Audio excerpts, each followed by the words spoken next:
My name is Brittney Behlar. I am with WFG National Title, and I am an escrow officer. I knew Matt for years. Matt is a realtor, and we do business together, usually through the contract. I'm usually the title company involved in the contract. As soon as I get the contract, usually the buyer comes to me with their earnest money, and that's usually the down payment for the home that they're about to purchase. They can be sent via wire, cashier's check, or personal check, just depending on how the contract's written, usually payable to WFG National Title.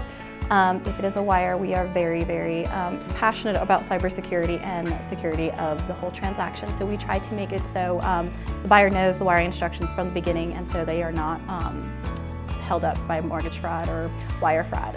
We are very diligent here about that, as I'm sure everybody knows in the industry right now. So as a buyer, you're kind of just in the beginning, basically the earnest money. We have an app called My Home. My Home will kind of lead you through that. Same with the seller on that point, actually.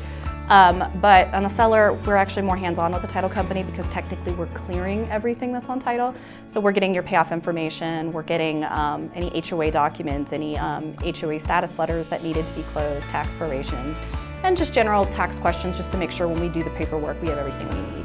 Sellers are more hands-on with us. They actually get to meet our processors and myself actually a little bit more in depth in terms of phone calls and everything like that. When you come to closing, you're going to want to bring your ID as well as depending on your fund. So our company requires, if it's under $20,000, to bring a cashier's check or wire. Anything over $20,000 will be a wire. So you just want to make sure that you contact us before to do the wire piece. But other than that, just valid ID and that the proceeds to come in, and you're all set. For the seller, closing usually takes about 30 minutes. It could be less, could be more, just depending on how familiar you are with the closing transaction. If I'm a seller that have done this once or twice, it takes about 20 to 15 minutes.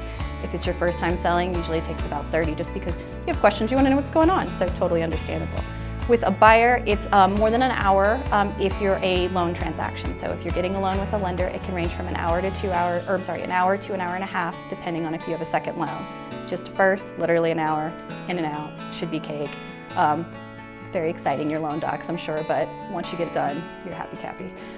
With the buyer, you get a home. With the seller, you get money. So it's kind of a fun time for everyone, to be honest with you. My name's Brittney with WFG National Title, and I can't wait to see you guys at the closing table.